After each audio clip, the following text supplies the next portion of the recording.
Oi, amigos. Oi, Eu sou a Thaís. Prazer. Hoje eu apresento a mim. Quem sabe não fala. Quem quer chutar? Futebol. Jonas Brothers. Copa do Fly Mundo. Emirates. Fly Emirates. Um pouco de tudo sair menos de Jonas Brothers. Passou longe. Hoje eu vou falar sobre mulheres no futebol. Vou fazer um rápido apanhado sobre a história do futebol feminino. Você não quer que eu dê um fusco aí? Mas por que eu vou falar sobre isso? Tá, quem me conhece sabe que eu gosto de futebol. Mas eu queria falar pra vocês como eu comecei a gostar de futebol. Então eu vou fazer rapidamente uma apanhada da minha história sobre futebol. É assim, na minha casa, ninguém é fanático por futebol, né? Meu pai, muito menos meu irmão odeia futebol. Mas meu pai é palmeirense, assiste jogo aqui aí. Aí quando eu era pra assistir jogo, quando era pra ir pro estádio, quem ia era eu, porque eu gostava. Meu irmão odiava com todas as forças da vida dele. Mas eu nunca tinha jogado, só de brincadeira, primos e tal. Aí no ensino médio, isso é 2013, 2013, eu fui assistir a minha amiga Natália jogar um jogo de vôlei pela escola. Eu tava passando o fim de semana na casa dela, daí ela tinha um campeonato e eu fui junto com os pais dela. Aí eu saí de lá maravilhada com a magia da competição, do esporte, eu achei incrível, todo mundo torcendo, não lembro se elas perderam ou ganharam, isso nem importou, mas eu sei que eu cheguei em casa e falei, mãe, pai, eu vou fazer um esporte. Aí eu cheguei na escola, tinha várias opções de extracurriculares, mas a Natália já estava fazendo vôlei, eu tinha vergonha de fazer sozinha, então fui pro vôlei. Aí fui treinar vôlei, gostei, meu treinador era ok, ele ia tomar um café, sumia, não voltava mais, mas a gente adorava ele, o Mário. Daí eu comecei a gostar muito, eu falei, quero treinar mais alguma coisa. Aí o futsal foi o que casou de horário, então eu fui jogar futsal. No começo tava ok, gosto, beleza. Fui em 1 ou 2 treinos, fui assistir uma competição, não ia jogar, lá na minha escola. Aí eu tava ajudando as meninas, elas queriam pra aquecer, bater pênalti. E daí não tinha goleiro, porque a goleira tinha sumido e não ia ter goleira pro jogo. Aí eu tava lá brincando de ser goleira no aquecimento, daí o Mário, o treinador ruim, olhou pra mim e falou, vai você, que não tem ninguém. E eu tinha ido a 2 treinos, então foi muito medonho, mas eu fui e desde então eu não saí mais do gol, porque eu amei ser goleira, que já não sabe. Na minha escola também aí não tinha, as 3 categorias de idade não tinha goleiro, então eu jogava nas 3 categorias, e pra uma Thaís de 14, 15 anos jogar com 17, 18, era assim, Aí eu treinava toda semana, a gente perdia todo jogo, porque o nosso time era muito ruim, o treinador não era muito dedicado, nem o time era muito dedicado. Tirando um dia muito feliz da minha vida, que é um dos mais felizes da minha vida, foi quando a gente ganhou o campeonato do Lourenço Castanho, que é uma escola ali da região, que ganhamos nos pênaltis, porque eu consegui ganhar o pênalti. E aí, tá no top 10 dias da minha vida. Foi o único campeonato que a gente ganhou, mas foi legal. Aí em 2014, durante o jogo, eu torci o pé, eu sempre caía, mas dessa vez eu torci o pé, rompi o ligamento. Tive que parar de jogar por 6 meses. E eu lembro que foi uma época muito difícil, porque o médico que eu fiz fisioterapia, eu fiquei indo no médico por 6 meses, toda vez ele falava, se tivesse sido mais grave, um pouquinho mais grave, teria que fazer cirurgia. Se acontecer de novo, talvez tenha que fazer cirurgia. E aí eu lembro de eu sentada no carro, assim, depois de ir pro pronto-socorro, chorando, porque eu nunca mais ia jogar futebol. Hoje eu dou risada, mas na época foi difícil.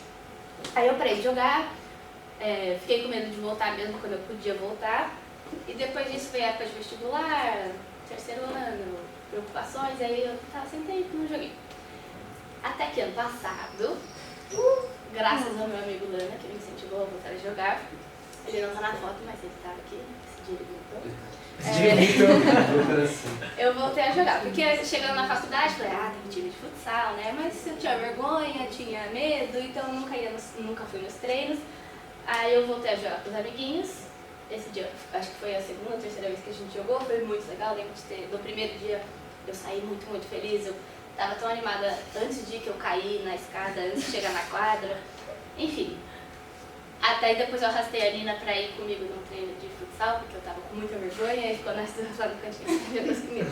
Mas eu não gostei muito de treino, porque eu gosto de brincar, de jogar, de xingar, eu adoro xingar todo mundo aqui quando a gente tá jogando. Enfim, essa é a minha relação com o futebol.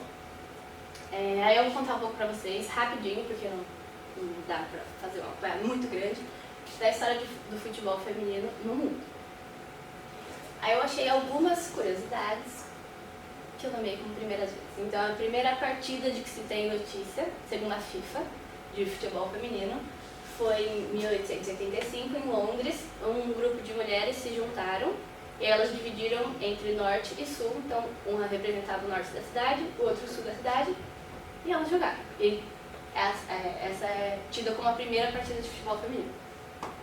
O primeiro documento sobre futebol feminino é de 1894, dessa ativista de direitos das mulheres, a Nettie Honeybowl, que ela fundou o primeiro clube de futebol feminino, que é o Ladies Football Club. E o intuito dela era mostrar que as mulheres também podiam ocupar esse espaço e não necessariamente fazer um time gigante que pudesse ganhar campeonatos, mas mais como um protesto.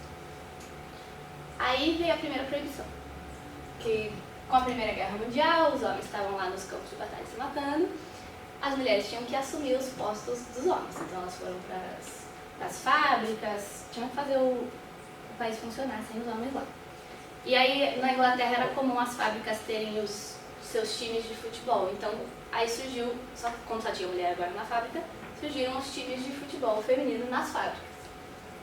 Só que depois que a guerra terminou, os homens que sobreviveram voltaram, a Federação da Inglaterra, a Federação de Futebol da Inglaterra, achou que era uma ameaça aos bons costumes que as mulheres jogassem futebol. Então eles proibiram que mulheres jogassem primeiramente em estádios, em 1921. Desculpa.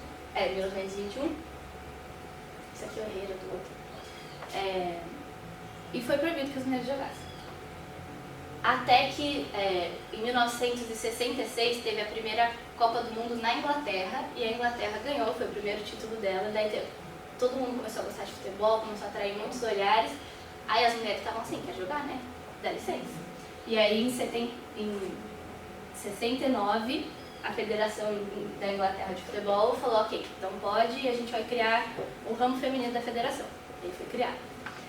E a primeira Olimpíada em que teve futebol feminino foi em 96, é muito recente, 2 anos antes de eu nascer.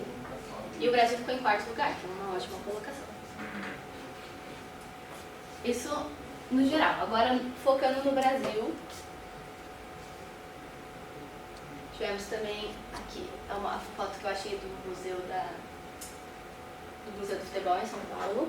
A primeira partida de que se tem notícia no Brasil foi em 1921, em São Paulo. Foram as senhoritas catarinenses contra as tremembenses. São 2 regiões da cidade. Mas naquela época, assim como há pouco tempo, o jogo não era tratado como um esporte visto pela qualidade, mas sim como uma atração. Tanto que aparece nesses primeiros jogos, aparece em folheto de circo, anunciando os jogos das mulheres como uma atração. E infelizmente isso ainda acontece hoje em dia, mas melhorando. Aí até 1940 se sabe que nas periferias era muito comum as mulheres jogarem. E nesse ano, em 1940, teve um jogo entre 2 times femininos no Pacaembu. Aí você acha que vai ser super legal, ok, as mulheres jogando, só que a população achou um ultraje, achou horrível e pressionou as autoridades para ter algum tipo de proibição, porque não pode.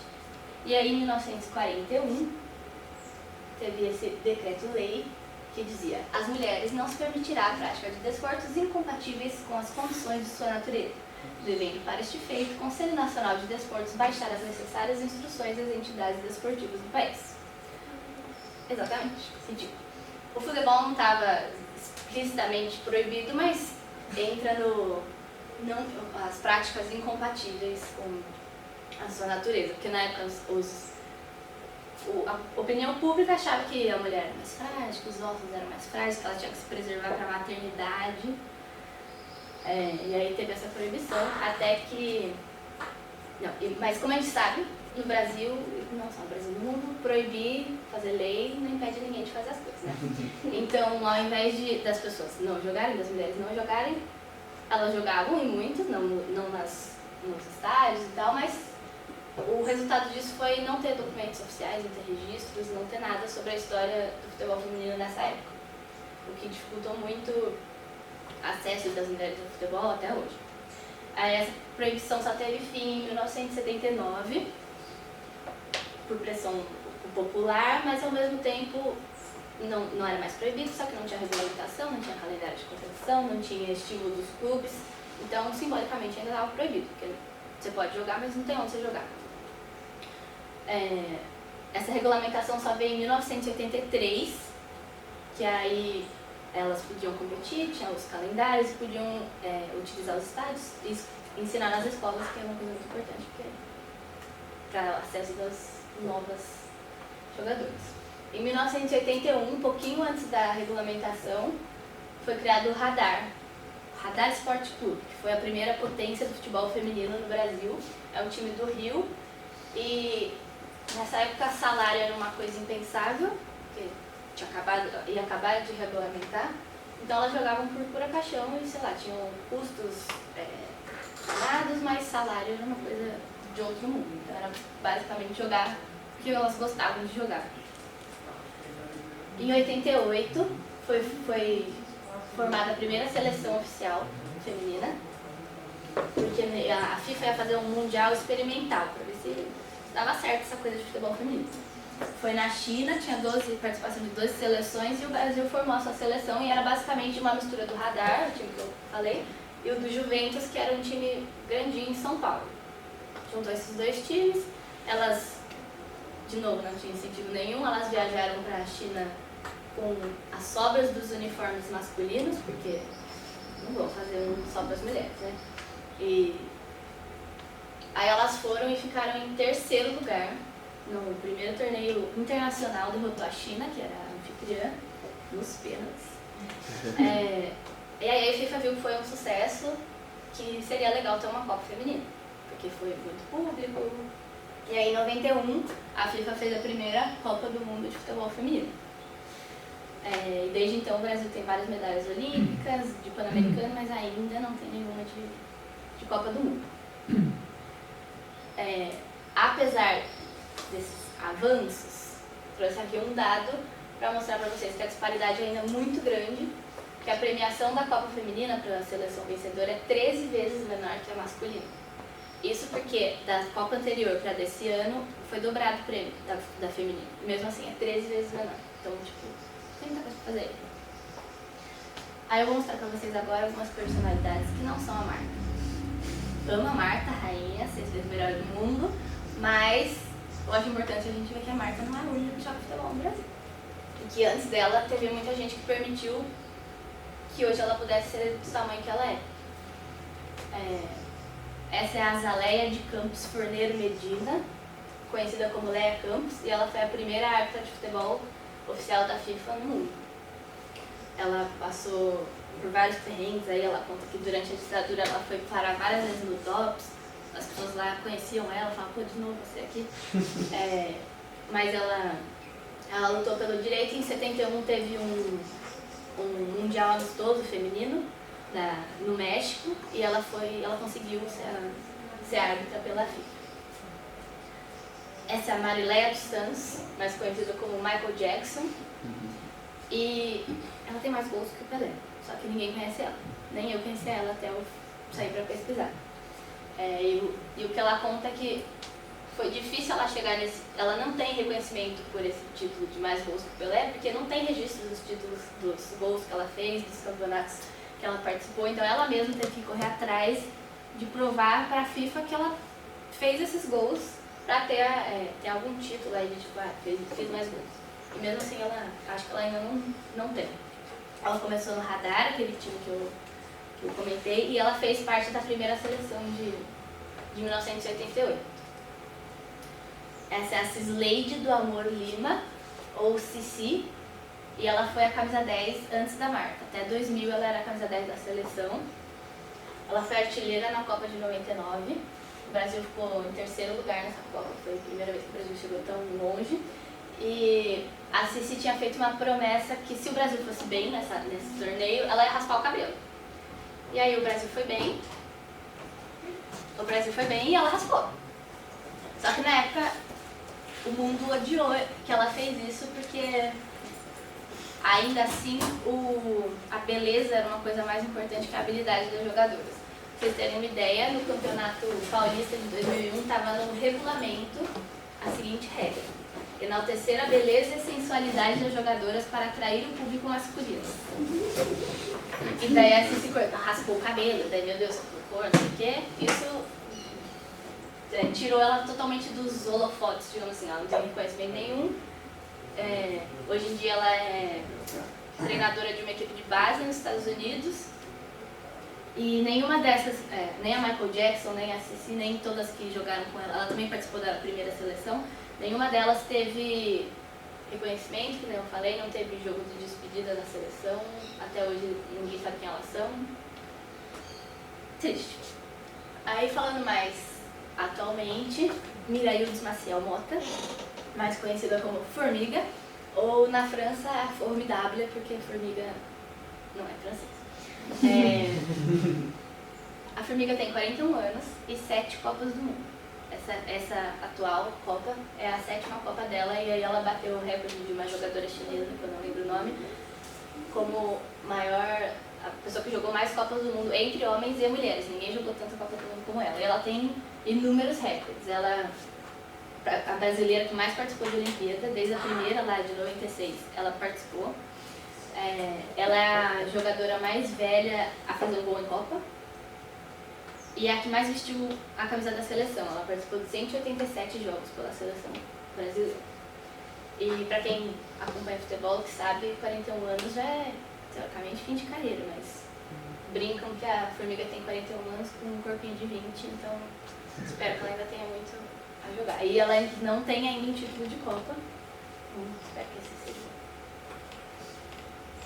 Cristiane Roseira de Souza Lima, para os íntimos Cristiane.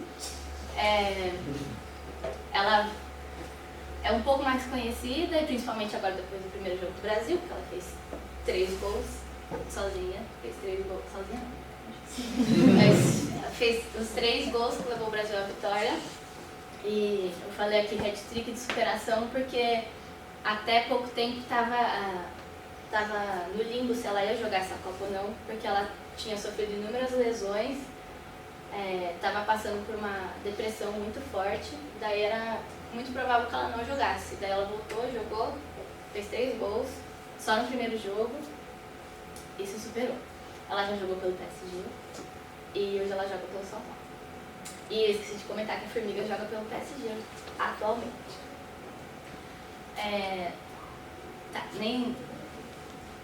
Falta coisa pra gente chegar onde a gente quer no futebol feminino, mas tem gente fazendo coisas legais para chegar lá.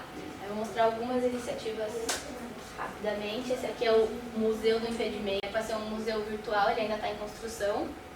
Que a ideia é que qualquer pessoa pode enviar fotos, arquivos, vídeos, qualquer coisa que tiver sobre essa época que teve a proibição no Brasil, então de 1941 a 79, porque, que nem eu falei, não tinha registro, não tinha documento histórico, então é muito difícil reunir material sobre essa época.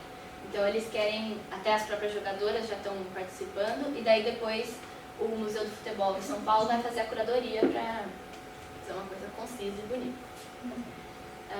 Essa hashtag Elas Representam, que é a iniciativa de 3 grafiteiras de São Paulo, a Clara Leff, a Folego e a Sara Lorente, que elas se juntaram para fazer murais em São Paulo, para honrar a tradição que a gente tem durante a Copa masculina. Todo mundo pinta a rua, bota bandeirinha, você sabe que é Copa olhando as ruas, e daí a ideia delas era trazer isso pro feminino também. É uma iniciativa pequena, mas já é alguma coisa. Essa é a exposição Contra-Ataque, as Mulheres no Futebol, que é uma mostra do Museu do Futebol, que fica lá no estádio de Pacaembu, em São Paulo. Conta toda a história do futebol feminino, até foi vendo essa exposição que eu falei, talvez seja legal falar sobre. E o legal é que a maioria dessa amostra, então tudo que tem de medalha, de uniforme, o que tem de físico lá, a maioria é acervo pessoal das jogadoras. Porque, de novo, não tinha documentação, não tinha nada.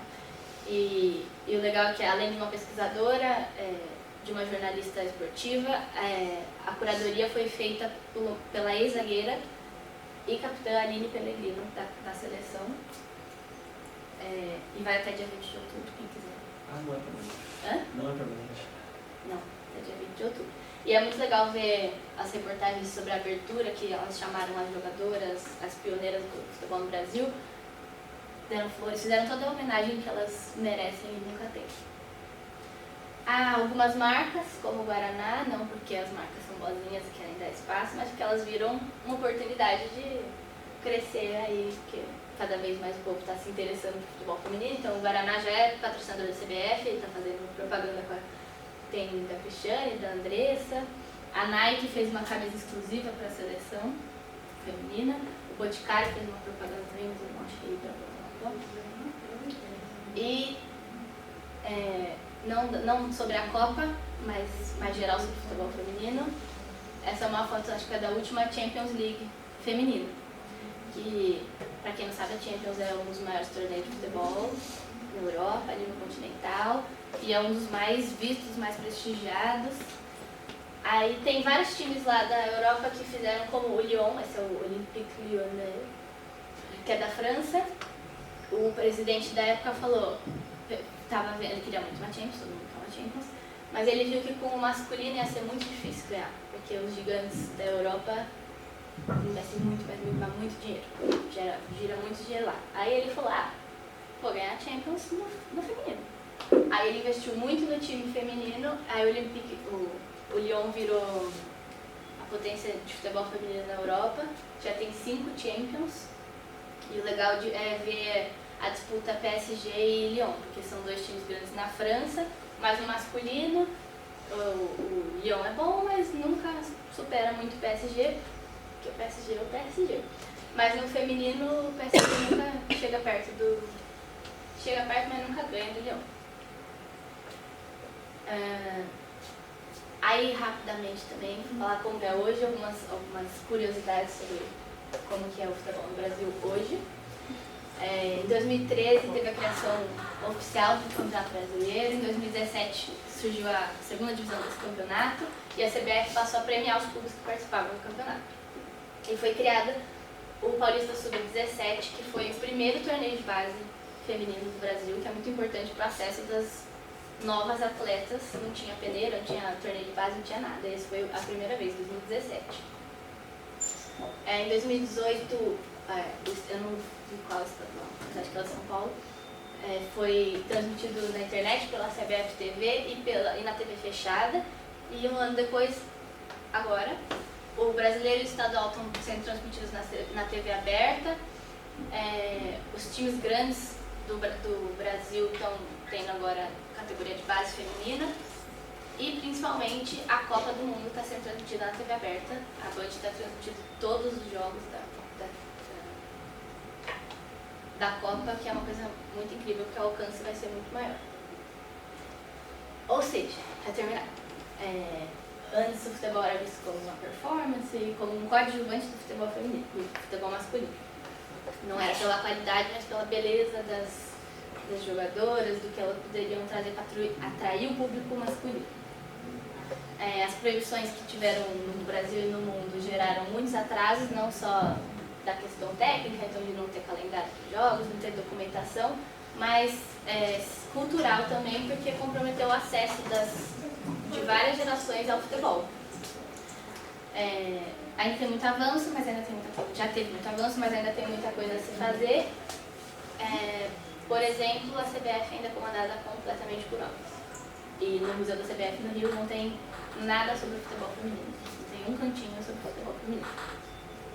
E aí, para terminar, eu trouxe só um parágrafo de um jornal esportivo da época da proibição, em 1941, que eu achei um parágrafo legal.